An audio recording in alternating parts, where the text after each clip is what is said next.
The fans, your fans love you because you go to the edge in all of the projects that you do, seemingly, but they equally love following you on social media as well. And one post in particular comes to mind.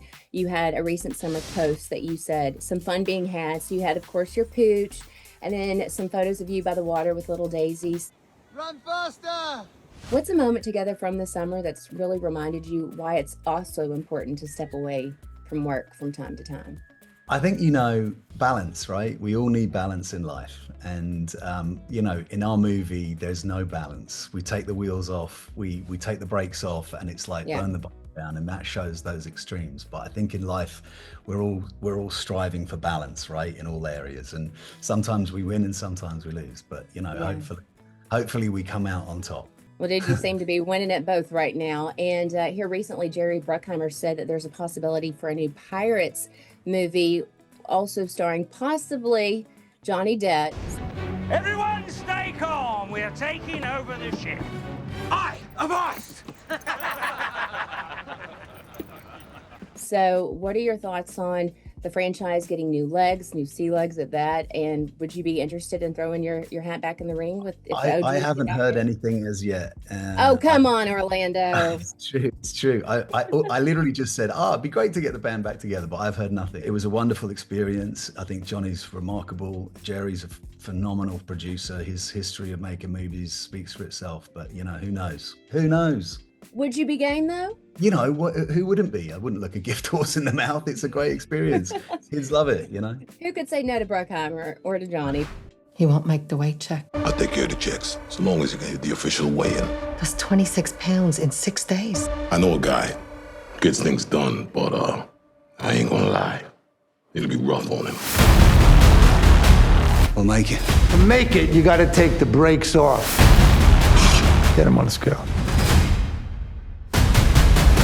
What a project. I mean, this isn't your typical boxing movie by any means. It skips the big fight, of course, and it dives right into the pressure and really like the unraveling that could potentially happen once you step into the ring. So how much was that shift in focus part of what made you want to say yes to this project? Orlando, I'll let you kick it off. Yeah, I mean, I'm a fan of the boxing genre of films. I've always wanted to do something physical. I'm very physical as a person, as an actor, and in my way in. And this was an opportunity. When Mark Lane, the producer, sort of pitched me this idea off a one sheet, we just started throwing it around and then developed, and Justin Ball wrote this remarkable script. Yeah. And it was so simple, and it was so unique, and it was so different, not like anything I'd ever seen before. To have a boxing movie that focuses on a fight, the fight to be champion, the fight to be number one, the fight for a second chance, the desperation of a man who wants that second chance, and the fight's happening up here, and we're seeing it play out in his life. It's super unique, and if you're a fan of boxing and you're a fan of that world, as I am, and I think it was what was great, right? I'm a big boxing fan. I had, growing up, a huge 8mm Super 8 collection of old fights. My father was an amateur boxer, and I used to go to fights all the time. So I know every fight film basically ever made. So, I mean, so this was really a different exploration of it. Yeah. And I think a lot of times things are interesting in the preparation for something, how someone gets somewhere, or how someone is trying to have a second shot. And sometimes the actual dance is less interesting than what they have to go through to get to the dance, And I want to talk about that preparation because, Orlando, your physical transformation for this film is unreal, man. I mean, there are reports out there that say that you dropped anywhere from 30 to 50 pounds. So just how much weight did you lose, and what did that really do to you, not only physically, but mentally, your body and your mind? It wasn't 50 pounds. It was about 30 pounds, but yeah, it was. I work with this great nutritionist. I wouldn't recommend anyone just doing it at home, by the way. It's something that he was checking my bloods to begin with. He tiered me back from 3 meals to 2 to 1 to eventually protein shakes, which was the worst thing to lose. I have this amazing form protein powder. I was like, don't take the protein powder. And then when it was just like tuna and cucumber, I was hangry, I was hungry, I was moody, I was like not fun to be around. But just hangry. It was just hangry. baby. But it was like, you know, I mean, really, it's sort of, you know, it's almost like no acting required, because you're in that headspace. As human beings, we need sleep, we need food, we need water. And I took all of those things away. At the end, I didn't even really have water for 2 days to have that real dry look about me. And actually, in the last, I was struggling to get down to the very bottom weight that I ended up at. This nutritionist, Goglia, he had everything timed. He was speaking to production. We started the film, we actually filmed it in reverse chronological order, because I came in at my lightest weight. And I was literally lying on the floor between takes because I couldn't hardly focus. My God. And I had an Epsom salt bath with 25 pounds. It was crazy. It's hot Epsom salt bath. And I had to smash a ton of water, like 2 or 3 liters. And then I went to bed and I dropped like 10 pounds overnight. And in the movie, John's character Boz says he'll have dropped the weight overnight. And it happens. It's weird. It's like osmosis or something. I don't even know. It's a crazy thing that happens. And I literally dropped 10 pounds overnight. Oh my gosh. So between this extreme routine that you were doing and of course John's incredible acting skills, how could you not get and tap into this character's psyche at the moment? John, you were like, I love you, man, but you were tough as nails in this movie. Your girl loves you.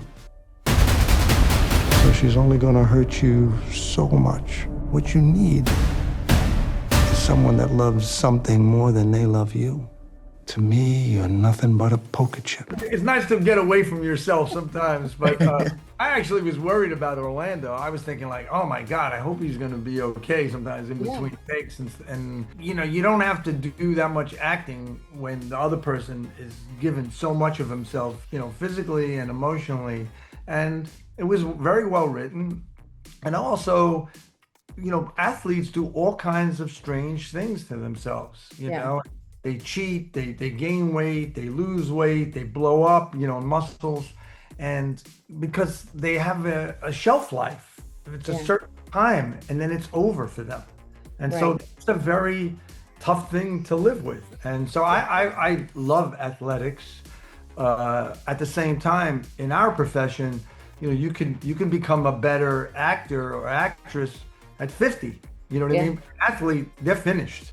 Yeah. You know, finished. So, you know, that gets me wondering though, like what is the riskiest thing you guys have done physically or emotionally for a role outside of this project? Because once I gained a lot of fat for a part, I never had been fat for Quiz Show. And during the movie, I got sick. I got shingles I had all this fat weight. My body couldn't take it with the heat. Once versus losing a lot of weight, I did a film called The Truce, based on a Primo Levi book after he came out of Auschwitz. And that took a long time, but I was very healthy. But everyone thought I looked like I was dying, but I was healthy. And but that was because the film got postponed, and I was really thin for a long time. And it took me a long time to learn how to eat again, you know, properly again. We the funny thing is, because a boxer, we started at my lightest weight, as I said. We filmed in reverse chronological. So in order to have the weight transition look great at the beginning, so I was carrying that paunch belly, I was just gorging food, and that was almost harder than starving myself, because suddenly I'm like loading up on calories, sugar, and ice cream in the shakes and everything, and it was just like, I was so from one extreme to the next. But you know what, Orlando, we are known, like we know you for pushing the limits and going to the extreme. I mean, you do that in real life. You do that in your To the Edge docuseries as well. Check it! Check out! Go! So which one shook you to the core the most? You know, tackling this physical transformation for the cut, or your To the Edge docuseries where you actually take on these real stunts? I mean, I definitely thought my life was in my hands in a very real way in To the Edge. So that was very real and very scary. Yeah, you continue to do it again and again and again, man. Yeah, it was pretty wild. I think the cut has been, I sort of have PTSD actually. We had the premiere in London last night, and I really was sitting there watching it, and my heart was in my throat, and I was just how could you not? What, you gonna let all that work go to waste, huh? Now, you and I agreed. If it became dangerous, we stop. Now, that is a dangerous, pointless task. You can't quit. She never understood that. You call yourself a champion? And finally, in the spirit of the film, the cut, what is something the two of you wish you could cut out of your life? We're going deep here, Johnny boy. Well, I mean, Question to end. there are times when you are not at your best, and you can be irritable, and you can be rude, and you could be mean or whatever. So, but no one's perfect. So I don't think I could really say, oh, this would be something I wish I didn't do, because everything amounts to who you are. It's all part of the package, with the jobs you did and experiences and frustrations and mistakes that you make. That's part of who you are. So I can't go back anymore. No cutting. You're going to keep the good, the bad, the ugly. I think you are who you are. You can try to grow, you can try to improve. You can't necessarily change. But you can grow. Just self-love, self-empathy, self-respect. That's about it, right? Exactly. And some kindness as well, right? Yeah, kindness to people, to other people. Absolutely. That's a very important thing. Yeah, we ain't cutting that out. That's for sure. No, we need that.